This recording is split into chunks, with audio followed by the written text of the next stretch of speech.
What's up EFD squad, and welcome back to Scout Report. With the season pretty much done and dusted, let's take a look at 5 young players we expected to explode, but have instead endured disappointing campaigns. 5. Jean-Kevin Augustin. While RB Leipzig have improved on their 2017-18 performance in the Bundesliga this season, with a second top 3 finish in 3 years wrapped up, a few of their young players haven't had the best of campaigns. At first we considered talking about 20-year-old centre-back Dayot Upamecano, but considering his season was cut short by a knee injury back in January, we felt it would be a little harsh. Instead, we've gone for his teammate Jean-Kevin Augustin. Arriving from Paris Saint-Germain in the summer of 2017 for €13 million, Jean-Kevin Augustin hit the ground running at the Red Bull Arena. The French striker contributed to 3 goals in his first 3 starts and ended the season with 9 goals and 5 assists, the highest output of anyone in the squad bar Timo Werner. This is even more impressive when you consider he only clocked up around 1,300 minutes of league action, less than Emil Forsberg and Yusuf Poulsen.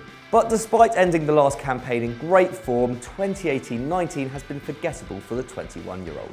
It kicked off in controversial fashion, with the youngster getting threatened with disciplinary action after refusing a call-up to the France under-21 squad, and has ended in a whimper. He's appeared just twice in the league since the start of February, coming off the bench on both occasions.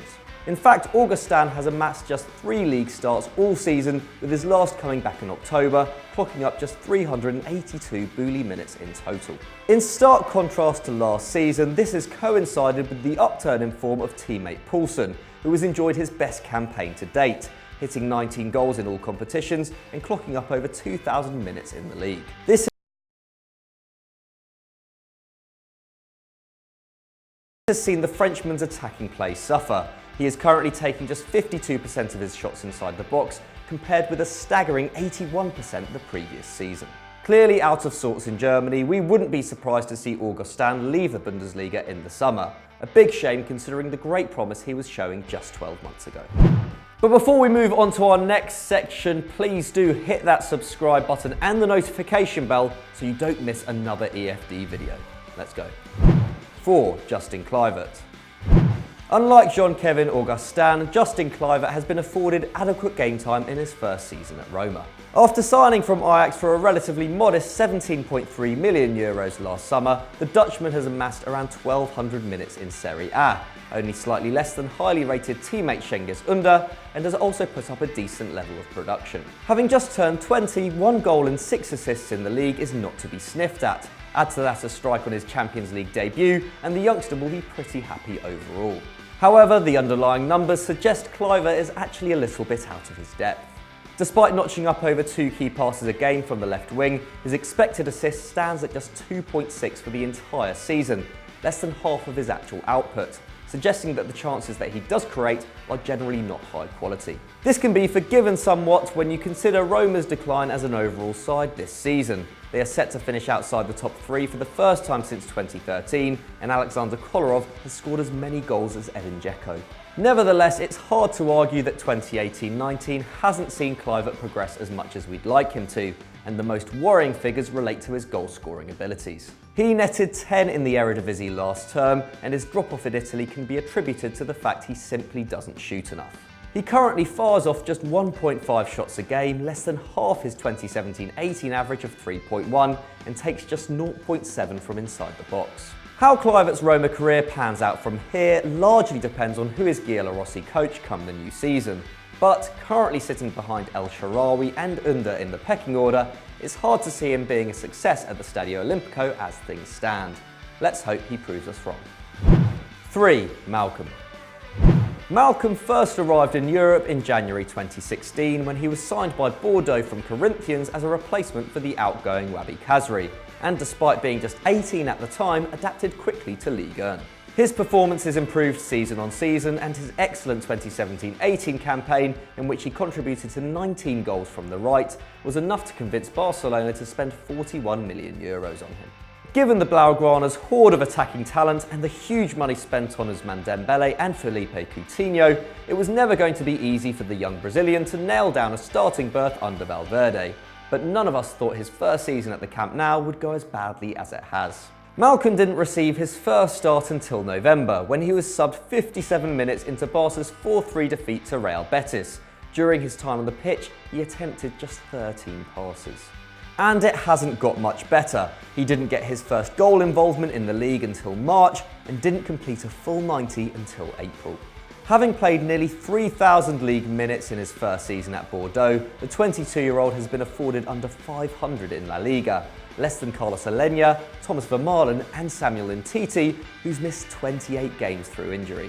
As you'd expect, a lack of opportunities has seen the forward's confidence knocked and his game decline. He now attempts just 2.4 take-ons a match compared to 4.4 last season, and takes 1.8 shots per 90 compared with 2.4 in Ligue 1. However, he is still contributing to goals at around the same ratio as he did in France, despite his limited minutes seeing his output drop off significantly, so there is still hope should Valverde give him more game time come the new season. But if he stays stuck to the bench, Malcom should seriously consider his options. 2. Dani Ceballos. Unlike the players we've discussed thus far, Dani Ceballos hasn't seen his performance decline as such in 2018-19. In fact, he has played more minutes, is creating more chances and is winning the ball back more often than he did last season.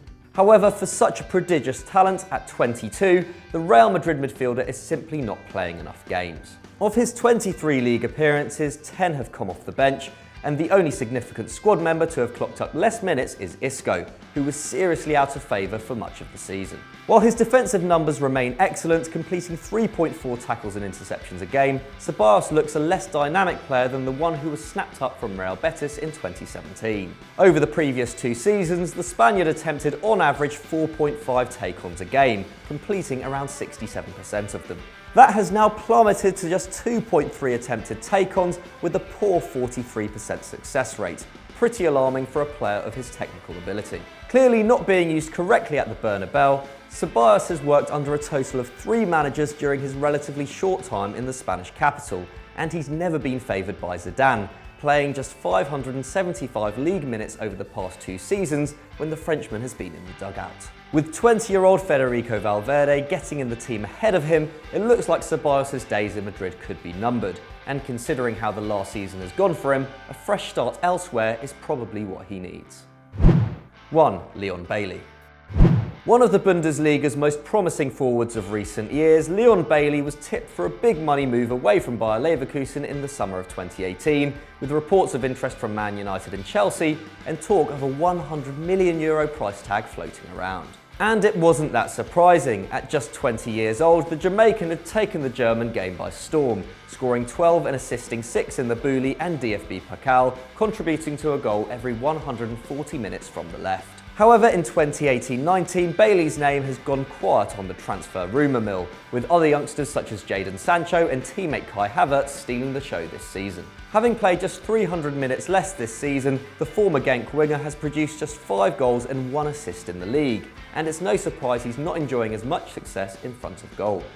He is currently taking 2.6 shots a game, which is still very good, but doesn't match up to his 3.1 average from 2017-18. However, other areas of his game have improved. Bailey now completes 2.5 dribbles a game, up on his average of 2.3 last season, and he is actually attempting less, meaning that he is successful with 69% of his take-ons compared with 48% last season.